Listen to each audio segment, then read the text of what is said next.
Today on Learn to Fix It Yourself, we're going to go over a problem we have with the four-wheeler where you turn the key on and nothing happens.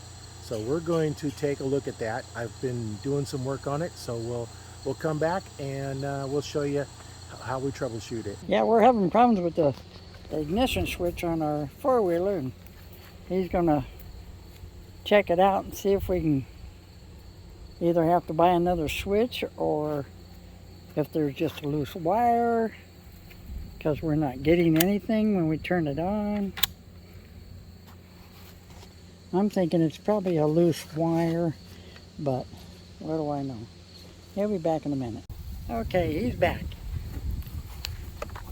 Now look, we're going to do a little quick check on the battery just to make sure that we do have power in the battery and the battery's not dead.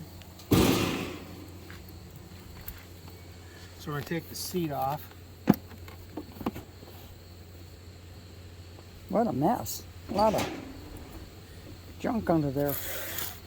Yeah. Now and here's our battery. So let's do a quick check on that. Because the battery's dead, there's a good reason why we're not getting switch to work. True. On DC voltage.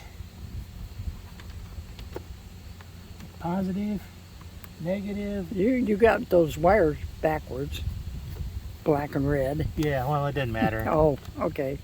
The meter just says it's minus 12 volts. 12.74 volts, so Should we be have good. voltage there.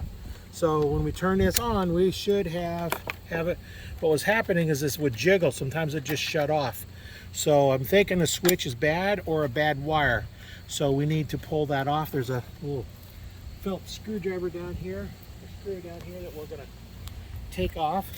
Right there. It fit on there. Oh, a lot easier.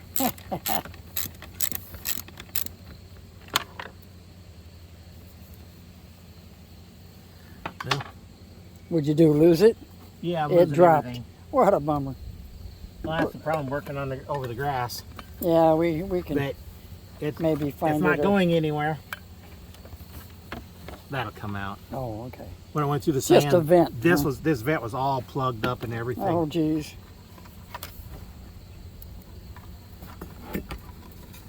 There's your. Looks like somebody taped something up. Yeah, well, that's just the way it's taped. You can't see nothing there.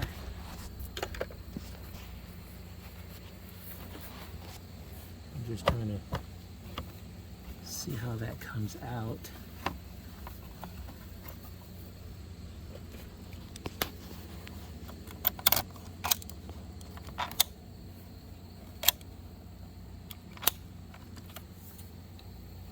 Okay.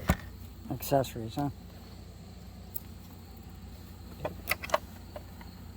Pushes in. Pull it out. It's plastic, huh? There's two little tabs Oh, on here.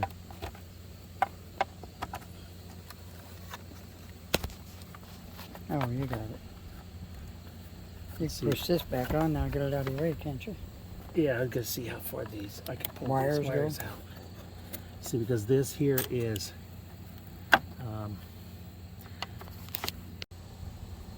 there's the screw. Oh, you found the screw. It was right up there, huh? Oh, there's a broken wire, honey. What's this to? Oh, it goes to the winch.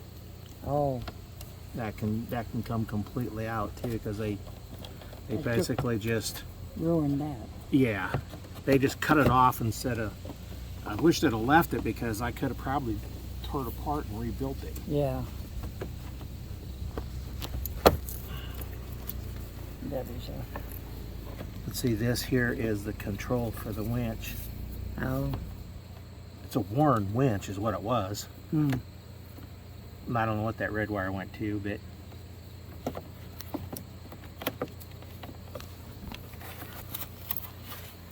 so now I just gotta find where.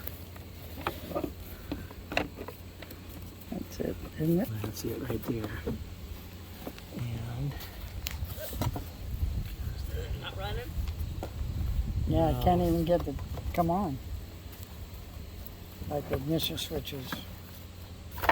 It was shutting off by itself and stuff. And he's checking it out. Yeah, and it's all potted, so I can't even check.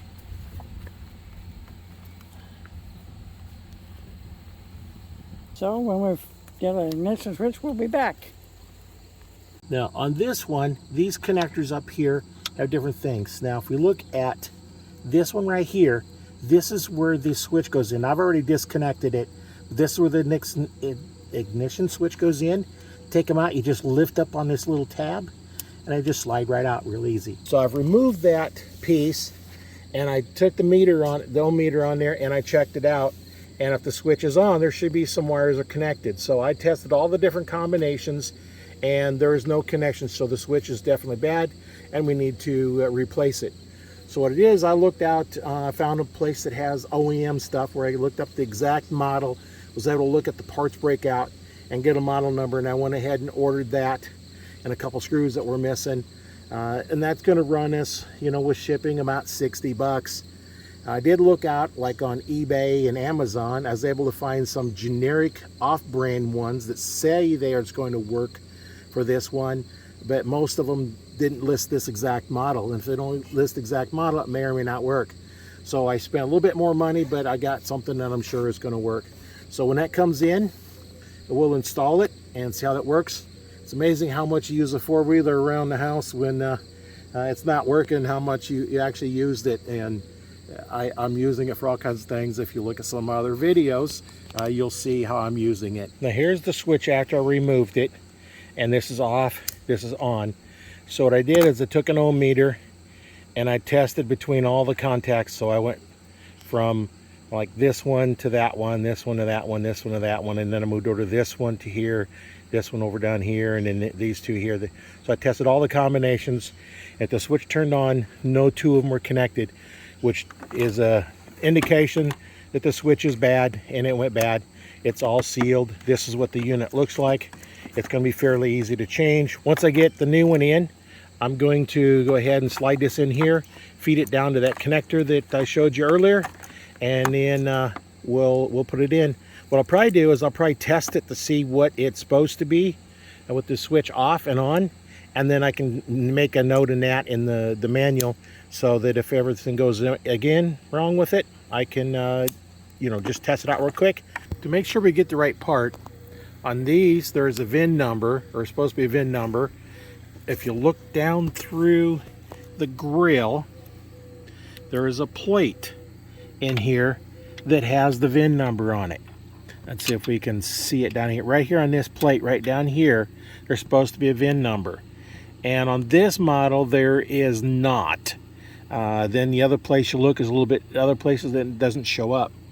So what I found out on these is over here, on this one right here, is where that information would normally be in a sticker.